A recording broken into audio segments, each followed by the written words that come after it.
Hello and welcome back everyone. तो हम solve कर रहे हैं आपके यूपी पीजीटी साइकोलॉजी का 2021 का क्वेश्चन पेपर। ठीक है, ओके। तो ये इस सीरीज का थर्ड वीडियो है। तो अगर आपने स्टार्टिंग के दो वीडियोस नहीं देखे हैं तो जाके पहले उनको देखिए एंड देन यहाँ पे प्रोसीड करिए।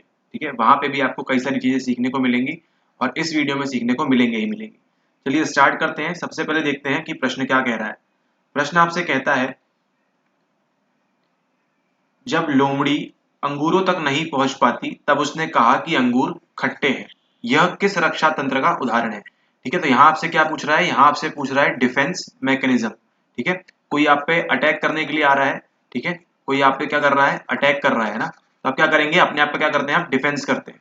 ठीक है, अब यही डिफेंस के कई सारे प्रकार होते हैं। किसके अंदर? हमारे मनोविज्ञान के अंदर। ठीक है, उसी में से आपको कुछ यहाँ पे दिए हुए हैं। तो ये पूछ रहे हैं कि अगर मान लीजिए कोई एक लोमड़ी है ना, वो अंगूरों तक नहीं पहुंच पाती। अंगूर इस तरह ऊपर लगे होते हैं और ये छोटी सी लोमड़ी होती है। ठीक है, मान लीजिए ये लोमड़ी है, तो ये क्या कर रही है? अंगूरों तक नहीं पहुंच पा रही है। ठीक है, तो ये क्या कह रही है? ये कह रही है कि अंगूर जो है वो खट्टे हैं। ठीक है, वो जानती है इस बात को कि अंगूर कैसे होते हैं? मीठे होते हैं। ठीक है, उनका स्वाद कैसा होता है? स्वीट स्वाद होता है अंगूर का। ठीक है, लेकिन चूंकि अपनी हाइट छोटी होने के कारण, ठीक है, हाइट छोटी होने के कारण इस लोमड़ी को क्या मालूम पड़ रहा है कि वो अंगूरों तक नहीं पहुंच पाएगी। ठीक है, 5 फीट पे जो भी अंगूर लगे हुए हैं, 6 फीट पे जो भी अंगूर लगे हुए हैं, वो इन तक नहीं पहुंच पा रही है। ठीक है, तो उसने क्या किया? नाराज होकर वो बैठ नहीं गई। ठीक है, नाराज होकर बैठ नहीं गई। उसने क्या डेवलप किया? उसने डेवलप किया एक रक्षा तंत्र। है ना, उसने क्या डेवलप किया? एक डिफेंस मैकेनिज्म डेवलप किया, ताकि उसके माइंड को क्या ना हो, ज्यादा क्षति ना पहुंचे, चोट ना पहुंचे। ठीक है, अगर मान लीजिए उसके माइंड को वो यही बना के बैठ जाएगी कि हम अंगूर तक नहीं पहुंच पा रहे हैं, तो क्या होगा? वो चली जाएगी, जो लोमड़ी है वो किस में चली जाएगी? डिप्रेशन में चली जाएगी। राइट, और एंग्जाइटी वगैरह उसको होने लगेगी, फ्रस्ट्रेशन वगैरह आने लगेगा। इसके लिए क्या करती है वो? अपने माइंड को समझाने के लिए क्या करती है? वो एक रक्षा तंत्र का इस्तेमाल करती है। ठीक है, और यही आपसे पूछ रहे हैं कि इस प्रश्न में कि ये किस रक्षा तंत्र का उदाहरण है। ऑप्शन देखते हैं क्या क्या है हमारे पास। ऑप्शन है हमारे पास प्रतिक्रिया निर्माण, या किसी प्रकार की प्रतिक्रिया निर्माण हो रही है यहाँ पे, या फिर यहाँ विस्थापन है, या फिर ये प्रतिगमन है, या फिर ये यौक्तीकरण है।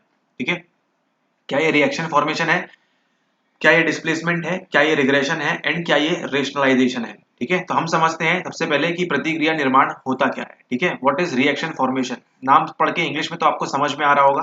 ठीक है, कि रिएक्शन, किसी भी रिएक्शन फॉर्मेशन, कोई रिएक्शन होती है C+O2 CO2। ठीक है, ये क्या है? ये एक रिएक्शन फॉर्मेशन है। ठीक है, लेकिन अगर हम जब बात करें हमारे मनोविज्ञान की, तो यहाँ पे क्या होता है?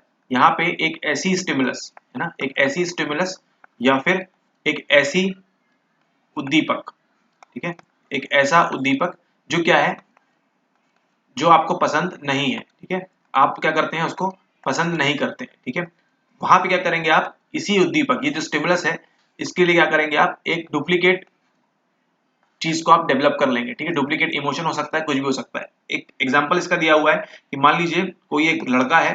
ठीक है, कोई एक लड़का है, वो क्या करता है? वो एक लड़की को, ठीक है, बहुत ज्यादा क्या करता है? वो पसंद करता है। ठीक है, पसंद करता है और इसके साथ वो विवाह करना चाहता है, ये जो लड़का है ये। ठीक है, लेकिन चूंकि इस लड़के को मालूम है कि उसका इस लड़की से विवाह कदापि नहीं हो सकता। ठीक है, XYZ कोई भी रीजन हो सकता है। ठीक है, तो इसी से याद आया कि आपको क्या हो सकता है, यहाँ पे इसका विवाह नहीं हो सकता है। ठीक है, तो वो क्या करेगा? एक प्रतिक्रिया निर्माण करेगा। ठीक है, वो पसंद की जगह क्या करेगा? अब यहाँ पे देखिए, पसंद क्या है? एक उद्दीपक है ना। लड़की को पसंद करना क्या है? उस लड़के के लिए उद्दीपक है। ठीक है, ये लड़की को पसंद करता है, ये उसका स्टिमुलस है। तो क्या करेगा? यहाँ पे वो दूसरा एक प्रकार का उद्दीपक डेवलप करेगा और पसंद को किसमें बदल देगा? वो नकारात्मकता में। ठीक है, या फिर इसको हम कह सकते हैं हेट में डेवलप कर देगा। ठीक है, तो एक रिएक्शन के लिए क्या किया उसने? एक चीज फॉर्म कर दी है ना, एक प्रतिक्रिया के लिए क्या कर दिया उसने? निर्माण कर दिया। ठीक है, पसंद को नापसंद में, और अगर नापसंद करता होगा तो पसंद में। ठीक है, तो क्या कर सकते हैं? इस प्रकार का क्या होता है आपका? Reaction formation. ठीक है, मान लीजिए आपका जो बॉस है वो आप पे बहुत चिड़चिड़ करता है, आपको बिल्कुल पसंद नहीं है आपका बॉस। ठीक है, तो आप क्या करेंगे? लेकिन काम तो आपको इसके साथ करना है। ठीक है, तो आप क्या करेंगे? बॉस को अच्छे रूप में पसंद करना स्टार्ट कर देंगे। ठीक है, ताकि क्या हो? आपके माइंड को डिस्टरबेंस ना हो। ठीक है, आपके माइंड को क्षति ना पहुंचे। तो ये क्या है? ये एक प्रकार का प्रतिक्रिया निर्माण है।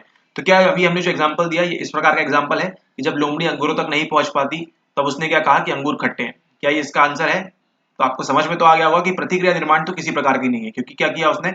यहाँ पे किसी प्रकार की फीलिंग तो उसने चेंज नहीं करी। ठीक है, तो इसमें प्रतिक्रिया निर्माण तो हमारा आंसर नहीं है, ये हमको कंफर्म हो गया। It is not an example of reaction formation. ठीक है, अब देखते हैं विस्थापन क्या होता है। ठीक है, विस्थापन का सवाल आपके नेट में ऑलरेडी पहले पूछा जा चुका है, नेट के एग्जामिनेशन में। ऑलराइट, तो विस्थापन क्या होता है, डिस्प्लेसमेंट क्या होता है कि यहाँ पे एक मान लीजिए एम्प्लॉय है एक्स, ठीक है, उसका बॉस है बी। ठीक है, तो ये क्या कर रहा है, बॉस ने इसको डांटा, तो अब ये क्या है, ये गुस्सा हो गया है। ठीक है, ये किस पे गुस्सा हो गया है, बी, बॉस पे गुस्सा हो गया। लेकिन अब बॉस पे तो ये गुस्सा निकाल नहीं सकता, तो क्या करेगा, ये घर आके अपने चाइल्ड पे, ठीक है, या फिर अपने वाइफ पे ये क्या करेगा, ये गुस्सा डिस्प्लेस करेगा। ठीक है, विस्थापन, एक जगह से दूसरी जगह क्या करना, अपना गुस्सा जो भी स्टिमुलस है आपकी, उसको क्या करना, ट्रांसफर करना, क्या कहलाता है, ये कहलाएगा आपका विस्थापन।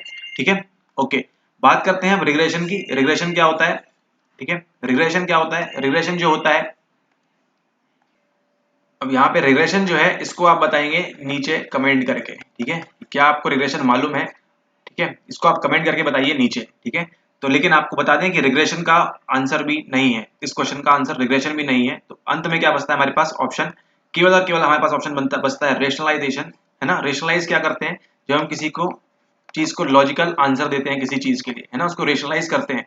छोटी चीज को क्या करते हैं हम, बड़ी तरह से रेशनलाइज करते हैं। ठीक है, उसका युक्तिकरण करते हैं। ठीक है, तो यहाँ पे भी ये लोमड़ी जो है वो क्या कर रही है, यहाँ पे ये क्या कर रही है, युक्तिकरण कर रही है। ठीक है, क्योंकि वो पहुंच तो नहीं पा रही है, तो क्या बोल रही है वो कि ये अंगूर खट्टे हैं। ठीक है, उसने क्या बताया अपने दोस्तों को कि ये अंगूर जो है ये पूरी तरह से खट्टे हैं, इनको आप भी मत खाइए। तो उसने क्या कर लिया, चीजों को रेशनलाइज करना स्टार्ट कर दिया। ठीक है, इस लोमड़ी ने, इस चालाक लोमड़ी ने क्या कहा कि वो अंगूर तक तो पहुंच नहीं पाई, इसलिए उसने क्या कह दिया कि अंगूर खट्टे हैं। ठीक है, तो आप समझ गए ना, यहाँ किसी प्रकार की प्रतिक्रिया निर्माण हो रही है। ठीक है, तो उसने यहाँ ना ही किसी प्रकार का विस्थापन है, ना ही किसी प्रकार का प्रतिगमन है। तो करेक्ट आंसर क्या है आपका, ऑप्शन नंबर 4।